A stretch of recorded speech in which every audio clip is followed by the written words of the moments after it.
What if one fake body could change the course of World War II? That's exactly what Operation Mincemeat achieved. In 1943, the Allies needed to distract German forces from their planned invasion of Sicily. British intelligence created Operation Mincemeat, a brilliant deception. They took the body of a homeless man, dressed it as a Royal Marine, and planted fake documents on him, suggesting the Allies would invade Greece. The corpse, carrying these false plans, was released off the Spanish coast, knowing the Nazis had spies in the area. The Germans intercepted the documents and diverted their forces to Greece and Sardinia, leaving Sicily vulnerable. The plan worked perfectly, saving countless Allied lives and ensuring the success of the Sicily invasion. Operation Mincemeat remains one of history's most daring and successful wartime deceptions. What kept Allied troops moving after D-Day? A daring and relentless convoy called the Red Ball Express. After the D-Day invasion in June 1944, Allied forces needed massive amounts of supplies to advance through France. Railways were destroyed, leaving one solution: the Red Ball Express. This convoy of over 6,000 trucks operated non-stop, delivering 12,500 tons of food, fuel, and ammunition a day across newly liberated territories. Nearly 75% of its drivers were African-American soldiers, working under grueling conditions, improving their bravery daily. Trucks traveled in convoys, often under enemy fire, navigating rough roads and dangerous terrain. In just 3 months, the Red Ball Express transported over 400,000 tons of supplies, keeping the Allied war machine running and pushing the Nazis into retreat. Did you know one of America's best-kept secrets in World War II was a language?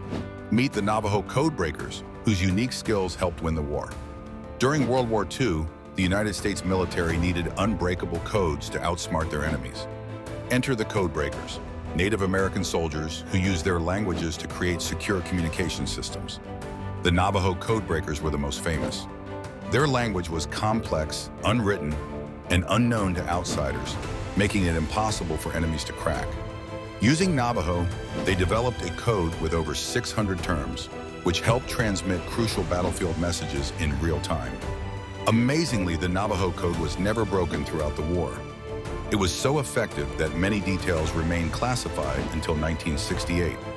The codebreakers' contribution was pivotal in battles like Iwo Jima, where their speed and accuracy saved countless lives.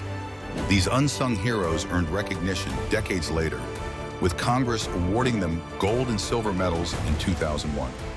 Their tireless efforts remain a testament to teamwork and resilience in one of history's darkest times. What if an army of inflatable tanks and sound effects helped win a world war? During World War II, the Allies created the Ghost Army, a secret unit tasked with deceiving the Germans. Composed of artists, designers, and sound engineers, this unit used elaborate tactics to mislead the enemy. They deployed inflatable tanks, fake artillery, and rubber planes to create the illusion of massive troop movements. Meanwhile, speakers blasted the sounds of tanks and troops on the march. Fake radio transmissions added another layer of deception. One of their greatest successes came before the D-Day invasion, where they diverted German forces away from Normandy. The Germans believed the First United States Army Group was preparing to attack elsewhere, leaving the beaches of Normandy more vulnerable to the real assault. The Ghost Army's work remained classified for decades, but their creativity saved countless lives. When creativity meets strategy, history is made. Welcome to the incredible story of the Guinea Pig Club, a group of World War II heroes unlike any other. But these weren't soldiers fighting on the front lines. They were brave survivors of devastating injuries, united by one man's revolutionary vision. How did a small, secretive group of burn victims and a pioneering surgeon change the world of medicine forever? Get ready to uncover the inspiring and little-known tale of resilience, innovation, and courage. During World War II, a group of severely burned airmen formed a secretive and unique club, the Guinea Pig Club. These men were experimental patients of pioneering plastic surgeon Sir Archibald McIndoe, who developed revolutionary techniques to rebuild their faces and hands after devastating injuries. The club became a brotherhood where members supported each other through their recovery. They turned their hardships into humor, often joking about their new faces and calling McIndoe the boss. Their courage and camaraderie helped destigmatize disfigurement and transform the future of reconstructive surgery. Some believe that disturbing a tomb can unleash a curse. Could this have happened in 1941, when Soviet archaeologists opened the tomb of the legendary conqueror Tamerlane? The timing of what followed is enough to make anyone wonder. In June 1941, Soviet archaeologists opened the tomb of Tamerlane in Samarkand. Tamerlane, a 14th century conqueror, was known for his military genius and ruthlessness. Inside the tomb was said to be an ominous inscription: "Whomsoever opens my tomb shall unleash an invader more terrible than I." Just 3 days later, Nazi Germany launched Operation Barbarossa, the largest military invasion in history, attacking the Soviet Union. Was it a coincidence? Many think so.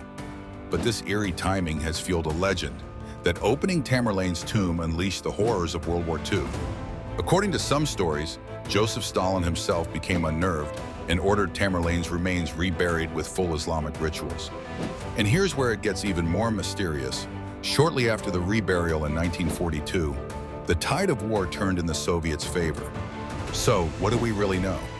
The tomb was indeed open, and Operation Barbarossa did begin days later. But historians believe the connection is purely coincidental. As for the supposed curse inscription, some argue it's more myth than reality.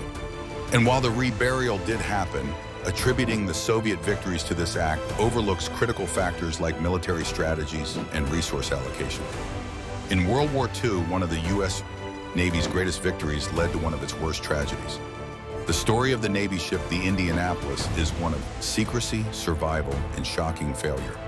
On July 16, 1945, the Indianapolis left San Francisco on a top-secret mission, delivering components for the atomic bomb Little Boy to the island of Tinian. It was a success, helping bring an end to World War II. But on July 30, 1945, while sailing in the Philippine Sea, a Japanese submarine fired 2 torpedoes. The Indianapolis sank in just 12 minutes, leaving nearly 900 men stranded in shark-infested waters. For 4 days, they battled dehydration, sun exposure, and relentless shark attacks. Some men, delirious from thirst, drank seawater and died. Others disappeared beneath the waves, taken by the predators circling beneath them. But the worst part, no one even knew they were missing. A series of military miscommunications meant no rescue mission was launched. By the time help arrived on August 2, 1945, only 316 men survived. The Navy court-martialed Captain Charles McVeigh, blaming him for not zigzagging to avoid submarines, despite the Japanese commander testifying that it wouldn't have made a difference. McVeigh became the only captain in U.S. history court-martialed for losing a ship in wartime. Haunted by the tragedy, McVeigh died by suicide in 1968. In 2000, Congress exonerated him, but for the survivors, justice came too late. The USS Indianapolis disaster remains one of World War II's most harrowing stories. World War II was filled with stories of bravery, tragedy, deception, and survival, each one shaping history in ways we can still feel today. From daring missions to unbelievable mistakes, the past is full of lessons waiting to be uncovered. If you want to hear more incredible and little-known stories from the war, make sure to like this video and subscribe to the channel. There's always more history to reveal.